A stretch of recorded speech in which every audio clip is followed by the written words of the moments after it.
you Sutton Carers. Haven't seen you for a long time. Just thought that I would slap a filter on here because I couldn't be bothered to put makeup on basically.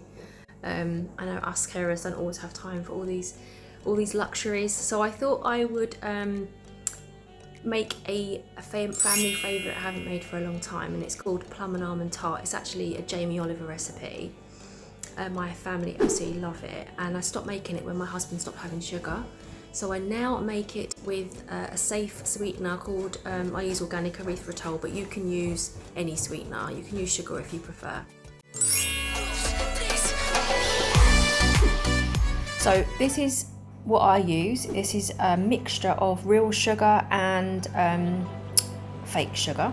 I say fake sugar, it is natural sugars. So I use a mixture of Shoot Cream Gold, which is not organic, but it's like brown sugar, and I think it's the best. And I also mix in with it a mixture of stevia and monk fruit. There's the organic stevia, which I also add. If I'm going to use any sugar at all, then I use at least a decent one that tastes nice. So I've got a dark brown sugar that I add in, just a small amount of it. I use an extra fine almond flour, which is what gives you your frangipane flavour. This is for the pastry.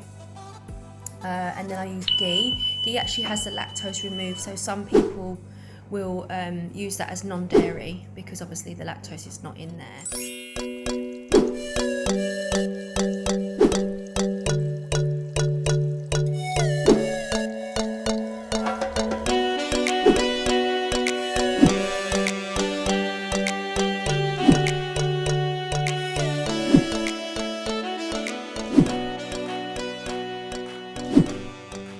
So in here I've got 2 cups of almond flour, a third of a cup of whatever sweetener or sugar you're using, and also a teaspoon of salt.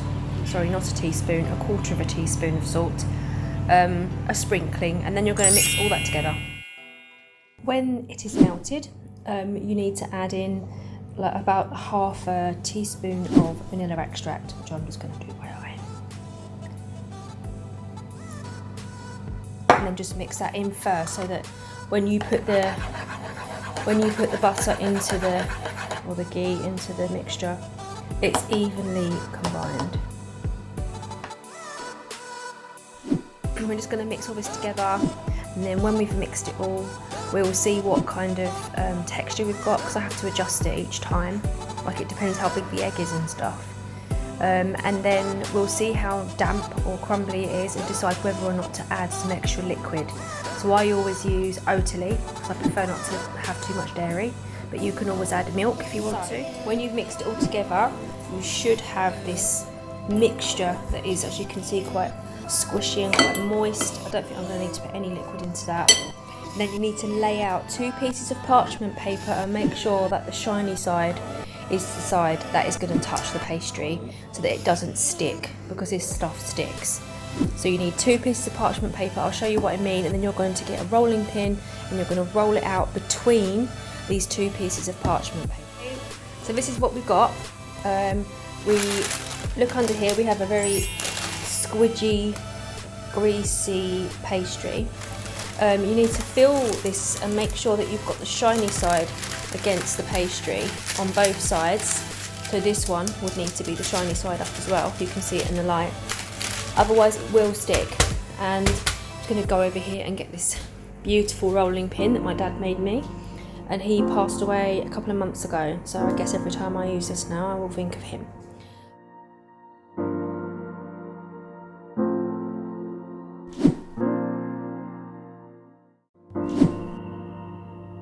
So all I've done is tip the pastry into this base, and then literally I just use a knife to cut the edges away and add them to wherever they need to go. This is such a dream to work with because it literally just sticks back together.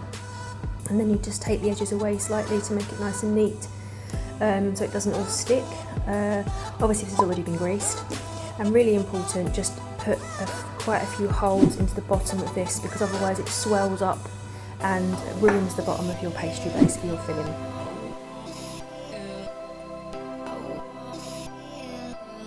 If it rises at all, just push it down slightly while it's still hot, and then take it out the oven and leave it to cool, ready for your mixture to go in.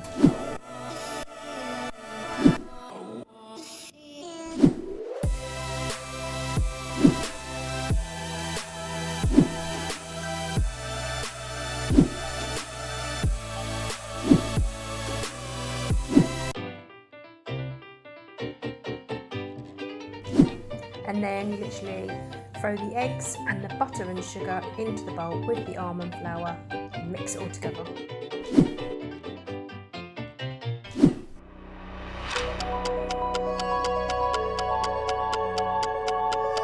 So we're just going to break up a few pecans, and I'm going to scoop out some of that honey and I'm going to mix it in, and then I'm going to grill these for just a few minutes. You don't want them to go black. Okay, so these have been in there now. Hi Maggie. For about 3.5 minutes. I would say they are done. Another minute and they will be burning. Just going to turn that off, and I'm going to come over here and I'm going to show you. This has been in the fridge for about half an hour, and as you can see, it's about maybe 45 minutes, nice and stiff now. So we're going to use that. We're going to put the nuts straight in there. Sliced up peaches, you're going to be using plums. If you're using plums, you need to halve the plums. You only need like 5 or 6 halves. And I've rolled them in my sugar-free chutcrin, which is like brown sugar, but you can use just like normal sugar if you want to. And they're just rolled in it, like literally just a sprinkle. My toasted pecans are all nicely mixed in.